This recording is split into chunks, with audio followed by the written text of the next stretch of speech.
Welcome to the film analysis. Today with There Will Be Blood by Paul Thomas Anderson. A tremendous film in the truest sense of the word.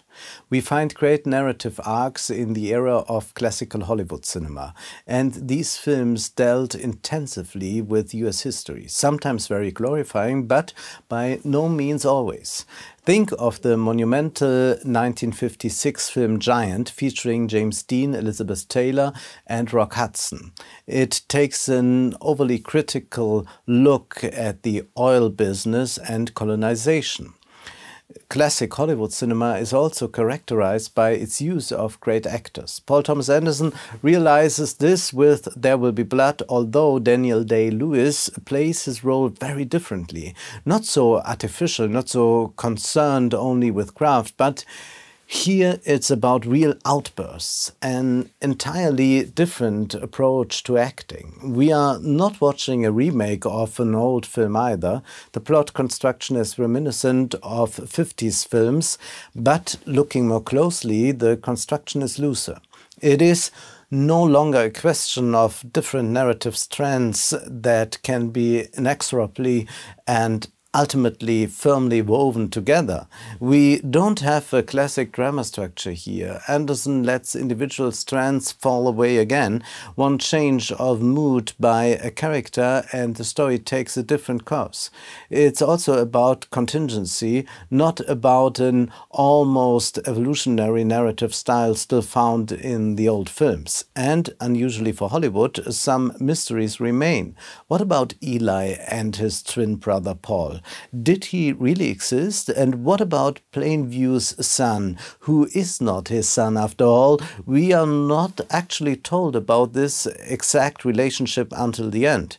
We must rely on one or the other, on Plainview, whether we like it or not. Individuals take center stage here, but only two, namely Plainview and Eli, the first an entrepreneur and a soon-to-be oil baron, the second a preacher. As they are characters, representatives of a class, you might say, they could also be others. In other words, they could also be other characters. We would just probably always find someone with the charisma needed to rally so many people behind them.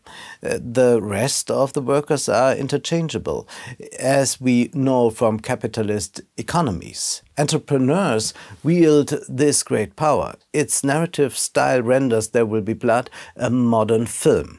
The film is based on a novel by Upton Sinclair, but Anderson says that he detached himself from the novel and didn't want to tell a story about the oil business or capitalism. However, it's impossible not to tell a story of capitalism when you are dealing with that matter. We should reject all the interpretations Anderson or some critics suggest, which focus on a myth, on the archaic struggle between two men. And we will also see why this myth doesn't work at all. And we should also reject a psychologizing interpretation.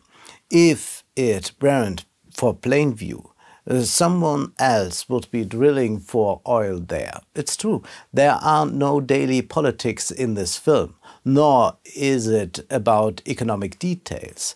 This film is timeless, but not in the sense that you can say this is just an age-old drama that is being retold repeatedly. Instead, this drama can be located in the history of the emergence of capitalism. While the film relates it to Southern California, other stories of capitalism's origin are similar. In other words, this story is timeless in the sense that it can be transferred, because the film addresses what Karl Marx called the primitive accumulation.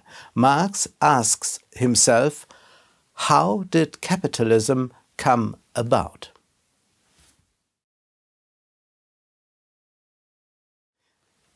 In the 24th chapter of Marx's Capital, he explains how capitalism came about with reference to England. How did they manage it in England? First, a rural population, people had to perform labor or pay tithes. Nevertheless, people owned property, first managed their own affairs, and then perhaps sold a little something on the market. There was no capitalist order then. The primitive accumulation refers to the means of production being separated from the producer, like in There Will Be Blood. First, the film features farmers who have very little. Later, they sell their land and become laborers for Plainview. As a result, Plainview becomes more powerful, richer, and the others lose their property, but also experience a certain degree of prosperity. This film begins in 1898. Plainview is a self-made man. He owns a silver mine and makes a bit of money. 4 years later, we see how he has entered the oil business. He has become a prospector. With a few employees, he searches for oil in various areas. There is already a first accident with a worker dying, a testament of the brutalness when exploiting nature, even for the people themselves. With a child that Plainview passes off as his son, he manages to grow economically. Here too, he becomes recognizable as a marketing strategist. He knows that he can convince the landowners to see their land and work for him if he talks about family values and embodies them himself. The landowners become wage laborers without property, as it belongs to Plainview. Capitalism creates the free wage laborer in the double sense. He is free of property, so the wage laborer must sell his labor power.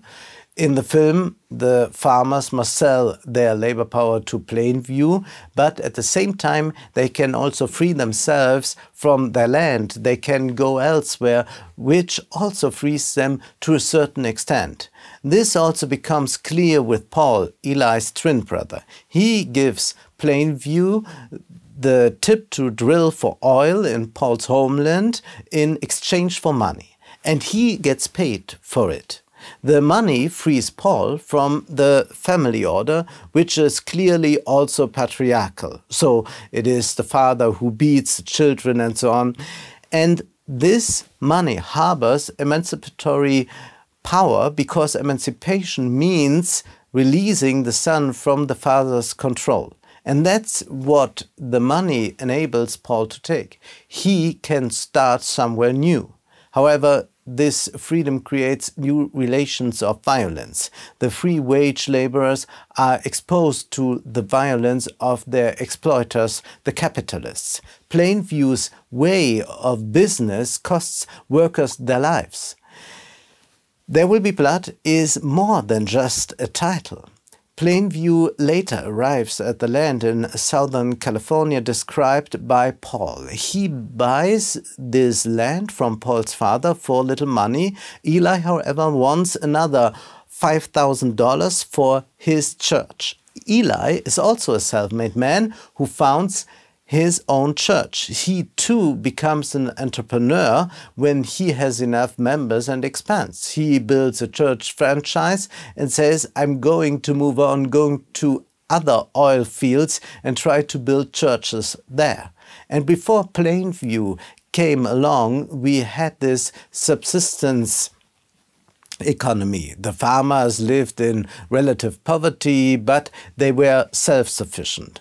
They couldn't even grow grain because it was so dry. Well, this life of poverty was not desirable.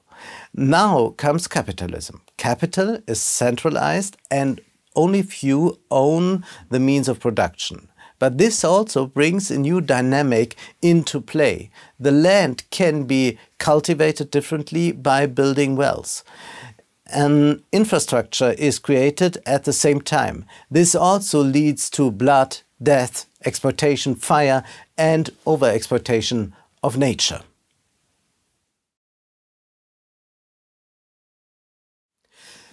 This primitive accumulation also exists among bourgeois economists, but when they talk about how capitalism came about, they refer to the lazy and the industrious.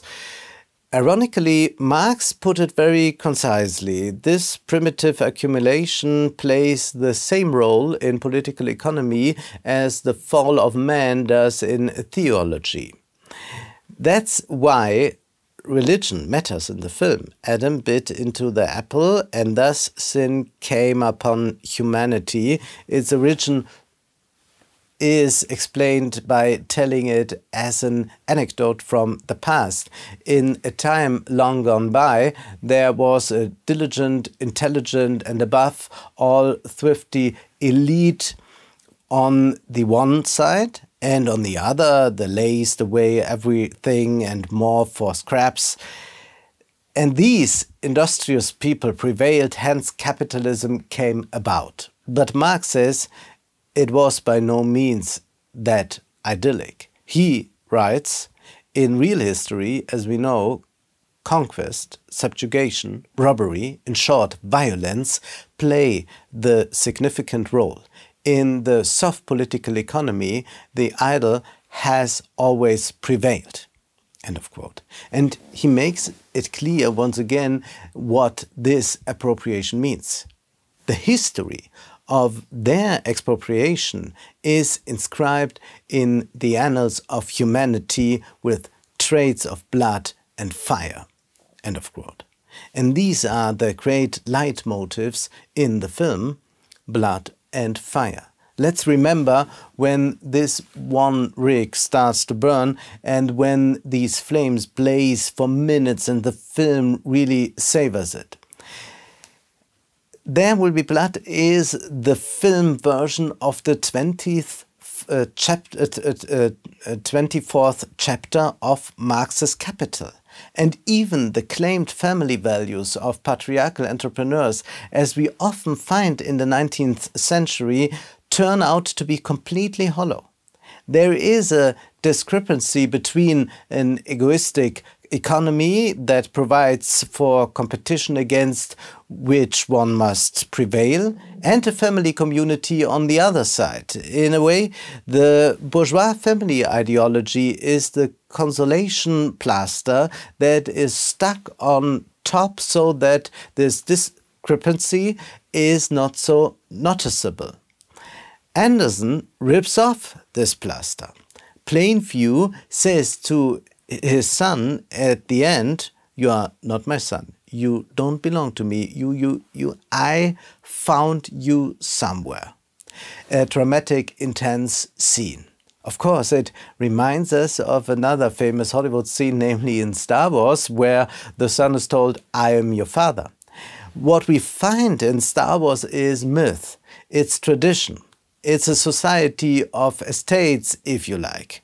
It differs from capitalism, but capitalism says exactly the opposite of Star Wars. Because as Marx and Engels describe in the Communist Manifesto, in capitalism, all that is solid melts into air, all that is holy is profaned.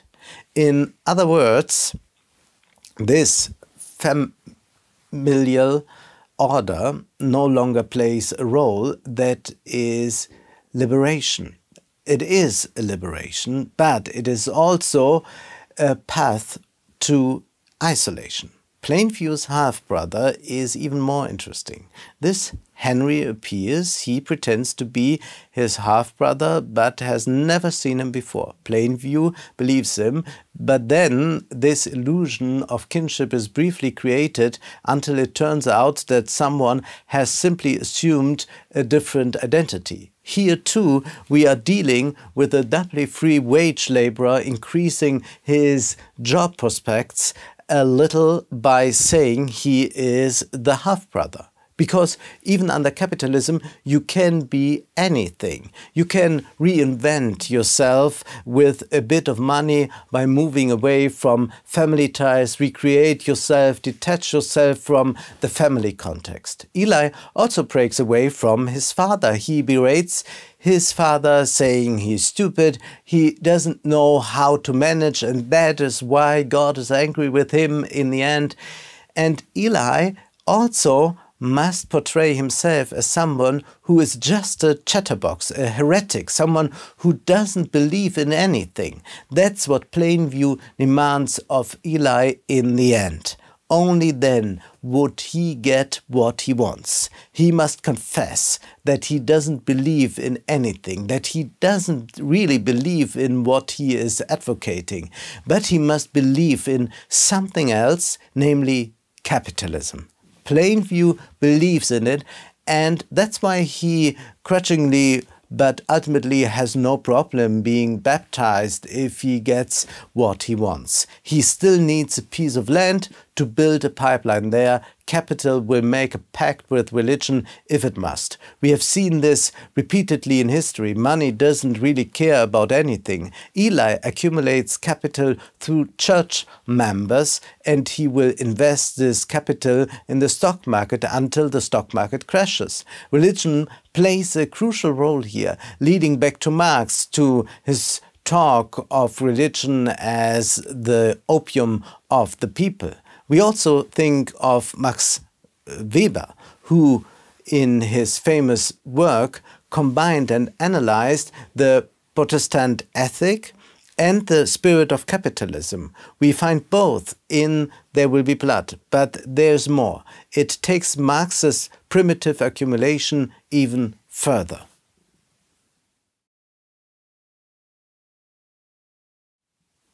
Thinkers like Hannah Arendt or Rosa Luxemburg have pointed out that this primitive accumulation creates a bit of an image as if this land grab had happened once and then it was over. Following up, this land would be managed. But they have made it clear that these land seizures can also take place elsewhere. That means it's not finished. Primitive accumulation occurs repeatedly in capitalism. New land that promises money can still be conquered. Such land can also be the soul of man. Money can be earned with religion. You can conquer souls as Eli does, and then found such sects. Eli is also a motivational speaker and business coach. So they are also the new preachers today who in turn open new territories. They say, yes, we offer a bit of a religious component, but we can make the soul fit for economic success.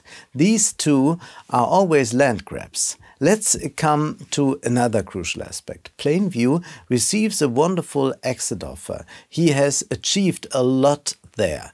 A competitor comes along and says here, I'm offering $1 million, enjoy your time with your son, do something you don't have to work any longer. Plainview refuses. First, this offer from the competitor is natural. In capitalism, capital is constantly centralizing, leading to monopolies. The oil business is just one example, albeit an incredibly famous one. Growth is the only way to arm yourself against competition. If you don't want to be swallowed up or marginalized, you must grow yourself so as not to be squeezed out of the market. Plainview therefore wants to control as much as possible. He wants to own this pipeline himself to expand economic power. As of today, many supermarkets act accordingly, producing their own goods with their own large chocolate factories and much more, leading to more power in the global competition. But why doesn't Plainview sell? It's a great offer, but think of the railway owner in Once Upon a Time in the West. He doesn't sell either, despite being terminally ill and not having long to live. He only has one desire. He wants to lay a few more miles of track, and he's prepared to do anything. Significantly, capitalism promises happiness from time to time, but it never materializes. We haven't reached a stage of accumulation where you can simply say, finally now happiness has materialized. Accumulation does not end. Growth in capitalism never ends. Plainview personifies the system in its purest form. He says, I always see the bad in people. He thinks everything in terms of total competition, just as capitalism demands. And he ends up lonely with a lot of alcohol, another reference to Giant. Towards the end of the film, we also see James Dean completely alone and drunk. Plainview is driven by hatred of people. He wants to earn so much that he no longer must see anyone. Capitalism enables individualization, but it often means a lack of solidarity. We see this taken to the extreme here. We see how Plainview kills two people. One is his supposed brother Henry and the other is Eli. Marx also wrote about this violence of primitive accumulation and capitalism. He writes the following about expropriation, meaning the appropriation of the immediate producers. Expropriation is carried out with the most ruthless vandalism and under the impulse of the most infamous, filthy, petty, hateful passions. End of quote. Marx concludes, one capitalist kills many. Magnificently, the film puts these brutal sentences into the picture for once. Drainage is the magical word. Plainview uses this milkshake metaphor. Eli wants to sell him a piece of land that Plainview has only leased so far. But because Plainview owns everything around it, he could then, like when he has a long straw and goes into Eli's milkshake with it, suck everything out of the ground, even if he didn't own the ground. We also must apply this to today. Anyone who has economic power can appropriate and incorporate everything. Just think of the digital companies, for example, who simply appropriate a lot of our data. Anderson shows all of this with many classic Hollywood shots, but then there's a contrast. One is the music by Johnny Greenwood, not this beautiful symphonic, elegiac music, but we have symphonic music that is atonal. Secondly, the shots are striking. They are sometimes very understated, or too long for classical Hollywood. One observes slight shifts. Anderson chooses monumental images, but no heroic images. Even the baptism scene contains no uplifting moments, but rather an aesthetic you know from the Dogma Manifesto. And in the end, capitalism completely kills the religion that has long served it faithfully. Indeed, all that is upright, all that is stately evaporates, all that is sacred is desecrated. Capitalism remains the only religion. We must believe in the markets even if we find ourselves in the middle of a stock market crash. If we don't believe, it will be dangerous for the economy. We are supposed to watch, not to see. It would be nice if you would like to support the film analysis financially. You can do so via my bank account or PayPal. Also, you can find me on Patreon. Thank you very much.